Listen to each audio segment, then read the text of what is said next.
आज मी पहिले लसणला ठेचलं, त्याच्यानंतर शिललं म्हणजे पटकन लवकर होते. नंतर मी कणिक भिजवायला लागली, कारण की सकाळी उठून मला स्वयंपाक करावं लागते, बाकी कोणी नाही करत. करते पण मीच करतो सकाळी, माझी बहीण संध्याकाळी करते.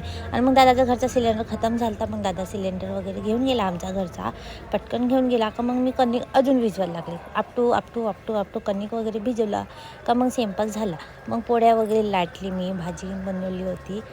पट्ट करायला लागते यार, दुकानात जायला लागते म्हणून मग मी शॉपसाठी तयार झाली का मग निघाली. आज मी मस्त नवीन कपडे लावून निघाली. हो, मग दुकानात पोचली. आज शॉप चालू होती रात, म्हणून चप्पल वगैरे बाहेर काढली आणि मच्छीला वगैरे दाणे घेऊन द्यायला लागली, कारण की त्यांना भूक लागली. आणि मी चष्मा लावून तर पुरी डॉक्टरच दिसत होती. आज थंडी लागत होती तर पंखा बंद करायला लावली मी असीमला. मग मी पुन्हा चॅट वगैरे करायला लागली. मग आईची रील दिसली मला, मग आईची रील वगैरे पाहायला लागली मी.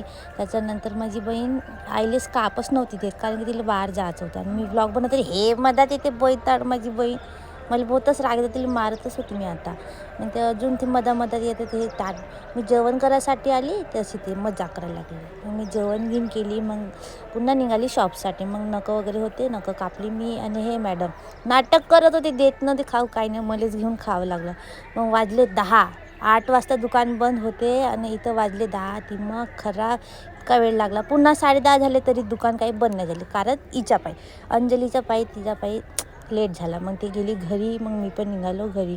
हो, टाईम झाला होता. मग आई होती झोपून, तिला उठवली. जेवण केली का म्हणून हो म्हणते, पण तिने जेवणच नाही केली. ते सकाळी माहिती झालं. मग मी जेवण केली आणि झोपून गेली.